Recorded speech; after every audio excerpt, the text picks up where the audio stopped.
Kumusta mga kasaliksik?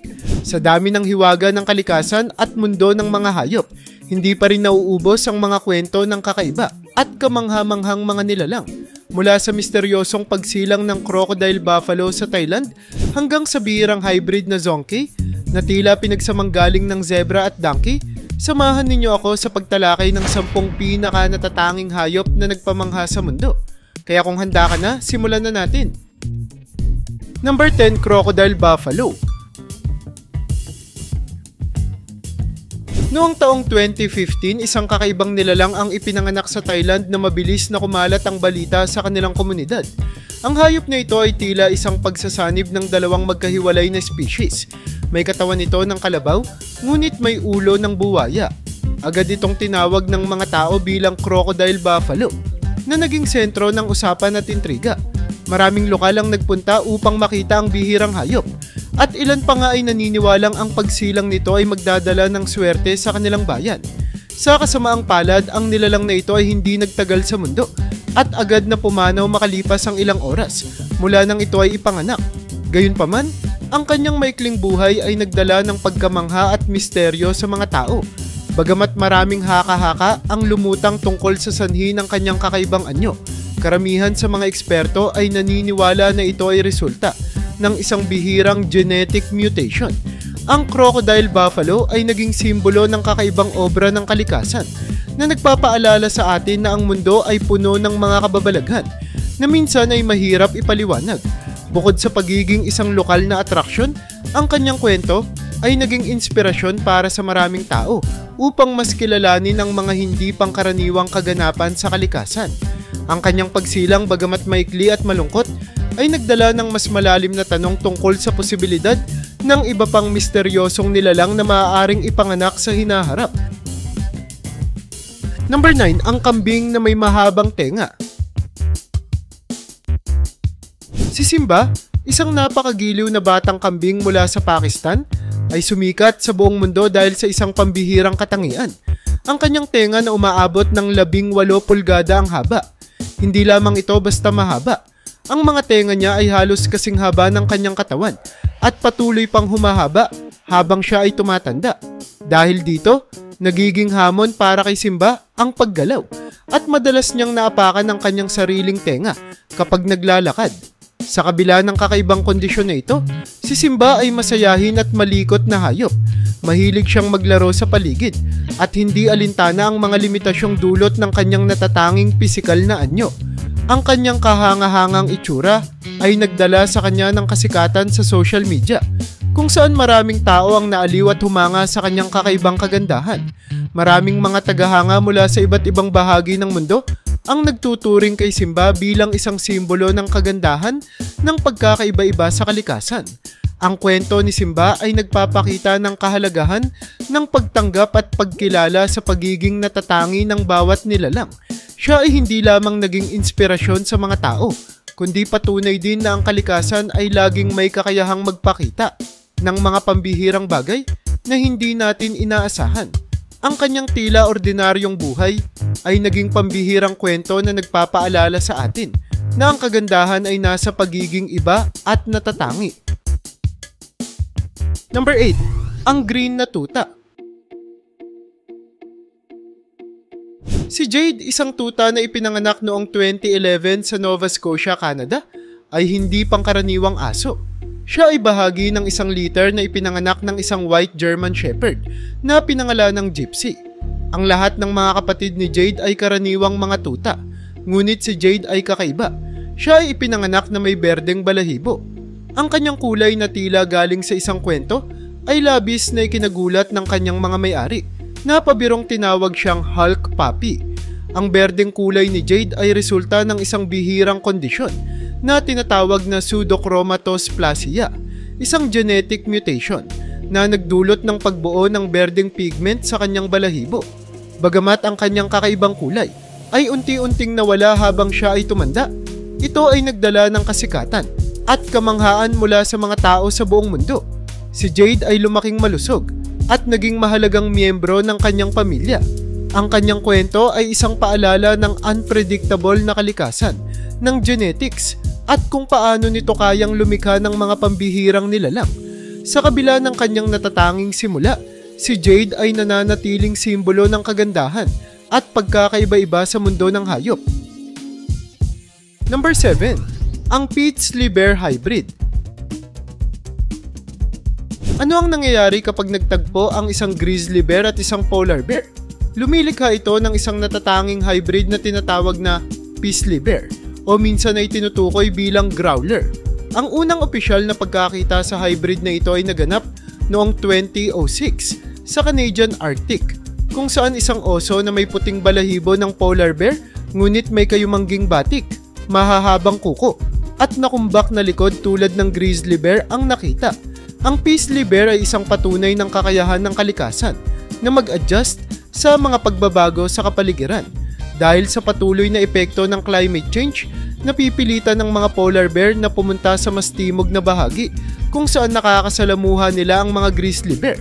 Ang hybrid na ito ay nagmamana ng mga katangian mula sa parehong magulang, tulad ng makapal na balahibo para sa malamig na klima ng polar bear at lakas at kakayahang umangkop mula sa grizzly bear.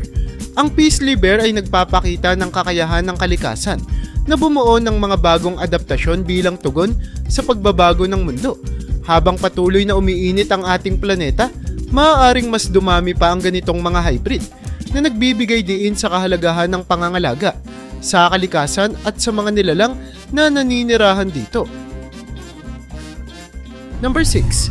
Ang Narluga Hybrid. Mula sa malamig na kailaliman ng Arctic Ocean, isinilang ang isang pambihirang hybrid na tinatawag na Narluga, isang pagsasanib ng beluga whale at narwhal. Ang dalawang iconic species na ito, parehong miyembro ng pamilya ng whale, ay nagkakaroon ng pagkakataon na mag-asawahan kapag ang kanilang mga tirahan ay nagtatagpo tuwing winter months. Ang unang ebidensya ng kanilang pag-iral ay natuklasan noong 1990 nang ang bungo ng isang narluga ay natagpuan sa Disco Bay, Greenland.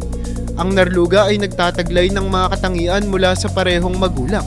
Ang kanilang mahahabang buntot, paddle-like na pectoral fins, at grayish na balahibo ay naglalaman ng kakaibang kagandahan ng Arctic winter.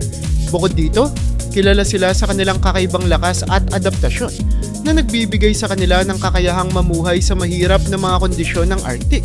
Ang kanilang kwento ay isinama sa mga lokal na alamat ng Inuit na matagal nang kinikilala ang kanilang presensya sa mga yelo ng Hilaga. Bagamat bihira lamang silang makita, ang narluga ay patunay ng kahanga-hangang kakayahan ng kalikasan na lumikha ng mga natatanging nilalang. Ang kanilang kwento ay nagbibigay inspirasyon sa mga mananaliksik upang higit pang unawain ang mga interaksyon sa pagitan ng magkakaibang species, pati na rin ang kanilang papel sa ecosystem ng Arctic. Number 5. Ang grandiyosong liger. Ang liger, isang hybrid na bunga ng pagsasama ng lalaking leon at babaeng tigre, ay itinuturing na isa sa mga pinakakahanga-hangang nilalang sa Animal Kingdom. Ang mga liger ay maaaring tumimbang ng higit sa 880 pounds at umabot sa taas na mahigit 10 feet kapag nakatayo sa kanilang mga hulihan na paa. Ang kanilang malagiganting anyo ay sinasabing pinakamalaki sa lahat ng big cats. Ang kanilang pisikal na anyo ay kakaibang pagsasanib ng mga katangian ng parehong magulang. Ang kanilang balahibo ay nagtataglay ng guhit ng tigre at kulay ginto ng leon na lumilikha ng kakaibang kagandahan. Bukod dito, sila ay kilala sa kanilang sosyal na ugali na namamana mula sa leon, habang taglay naman nila ang kalakasan at kalayaan ng tigre. Gayunpaman, ang mga liger ay napakabihira at karaniwang makikita lamang sa mga captivity breeding programs. Ang kwento ng liger ay nagpapakita ng posibilidad ng pagsasama ng iba't ibang species upang makabuo ng isang bagong hybrid na hindi lamang malaki kundi makapangyarihan din. Sa kabila ng kanilang kagandahan, ang mga liger ay nananatiling isang paalala ng limitasyon ng kalikasan at ang epekto ng interbensyon ng tao sa likas na mundo. Number 4. Pyrenean Ibex. Noong 2003, naisakatuparan ng isang tila katang-isip na proyekto, ang cloning ng Pyrenean Ibex, isang uri ng mountain goat na idineklarang extinct noong 2000. Ang huling miyembro ng species na ito, isang babaeng pinangalanang Celia, ay namatay dahil sa pagbagsak ng isang puno sa Pyrenees. Subalit bago siya pumanaw, ang kanyang mga cell ay na-preserve sa cryogenic freezing ng mga siyentipiko sa Spain sa pamamagitan ng advanced na cloning technology tulad ng ginamit kay Dolly the sheep. Inilagay ng mga mananaliksik ang nucleus ng preserved cells ni Celia sa itlog ng isang goat na inalisan ng sariling genetic material. Ang resulta ay isang Pyrenean ibex clone na isinilang noong 2003. Sa kasamaang palad, ang cloned ibex ay nabuhay lamang ng 10 minuto dahil sa fatal lung defect. Bagamat maikli ang kanyang buhay, ang kaganapang ito ay nagdala ng malaking hakbang sa mundo ng siyensya, partikular na sa larangan ng conservation. Ang kwento ng Pyrenean ibex ay nagpapaalala ng kahalagahan ng pangangalaga sa mga nanganganib na species. Habang ang teknolohiya ng cloning ay hindi pa perpekto, ipinakita nito ang potensyal para maibalik ang mga extinct na hayop na nagbibigay ng pag-asa para sa hinaharap ng biodiversity. Number 3. Ang dalawang ulong biik. Noong 2014, isang biik sa Pilipinas na pinangalanang Mara Clara ang naging usap-usapan sa buong mundo dahil sa kanyang kakaibang katangian. Si Mara Clara ay ipinanganak na may 2 ulo at 3 mata, isang bihirang kondisyon na nagpahanga at nagbigay ng matinding intriga sa siyensya. Ang kanyang natatanging anyo ay hindi lamang nagdala ng sorpresa sa kanyang mga tagapag-alaga, kundi naging sentro rin ng atensyon sa social media. Bagamat siya ay may 2 ulo, si Mara Clara ay lubos na malusog at kayang kumain, uminom at gumalaw na parang normal na biik. Ang kanyang kondisyon ay itinuturing na isang bihirang genetic mutation na halos hindi na itala sa mga baboy. Dahil dito, siya ay kinupkop ng kanyang mga tagapag-alaga at inalagaan bilang isang espesyal na miyembro ng kanilang pamilya. Ang kwento ni Mara Clara ay nagpapakita ng misteryo at kababalaghan ng kalikasan. Ang kanyang pagsilang ay nagbibigay diin sa kahalagahan ng pagmamalasakit sa mga nilalang na may natatanging kondisyon at nagpapaalala na ang pagkakaiba-iba sa kalikasan ay isang bagay na dapat ipagdiwang. Number 2, ang Key Wolf. Ang Key Wolf ay isang kamangha-manghang hybrid na binubuo ng isang third eastern wolf, isang third western wolf, at isang third western coyote na may halong kaunting genes mula sa aso. Sa loob ng maraming taon mula nang ito ay unang natuklasan noong 1969. Ang mga Key Wolf ay maling na pagkamalan bilang mga ordinaryong eastern coyotes dahil sa kanilang pisikal na anyo. Gayunpaman, ang kanilang laki at natatanging mga katangian ay nag-udyok sa mga siyentipiko na pag-aralan ng kanilang pinagmulan. Ang mga Key Wolf ay likha ng interbreeding ng western coyotes at eastern wolves sa Algonquin Provincial Park sa Canada noong early 1900s.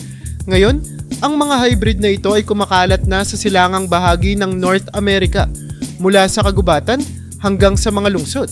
Kilala sila sa kanilang malalakas na panga, mas mahahabang binti at bushier na mga buntot na siyang nagpapalakas sa kanila bilang mga apex predator sa kanilang kapaligiran.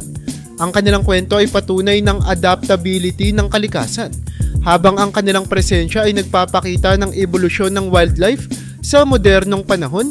Ang Key Wolf ay nagbibigay diin din sa kahalagahan ng pangangalaga sa mga ecosystem na tinatawag nilang tahanan.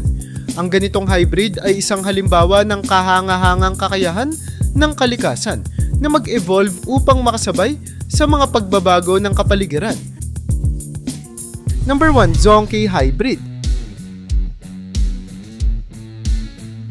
Ang Zonkey, isang hybrid mula sa pagsasama ng lalaking zebra at babaeng donkey, ay isa sa pinakapambihirang likha ng kalikasan.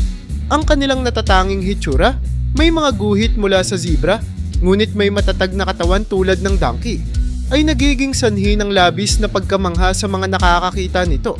Habang karamihan ng mga hybrids ay hindi nabubuhay ng matagal, ang Zonkey ay kilala bilang isang adaptable at malusog na nilalang. Ang unang opisyal na tala ng existence ng Zonkey ay noong 1859, at simula noon, ang mga hayop na ito ay bihirang nakikita sa mga ligaw na tirahan sa Africa, kung saan magkasama ang mga zebras at donkeys. Ang kanilang mga guhit na natatanging minamana mula sa zebra parent ay nagiging simbolo ng kanilang hybrid identity. Bukod dito, ang kanilang katatagan ay nagbibigay sa kanila ng kakayahang mabuhay sa may hirap na kondisyon sa kapaligiran. Ang kwento ng Zonkey ay isang paalala na ang kalikasan ay puno ng sorpresa at kababalaghan. Ang kanilang pagsilang ay isang halimbawa ng interspecies interaction na nagpapakita ng posibilidad ng adaptasyon at evolusyon. Ang Zonkey ay patunay na ang mundo ay puno ng natatanging nilalang na hindi lamang nagpapakita ng kagandahan, kundi pati na rin ng determinasyon upang mabuhay sa kabila ng mga hamon.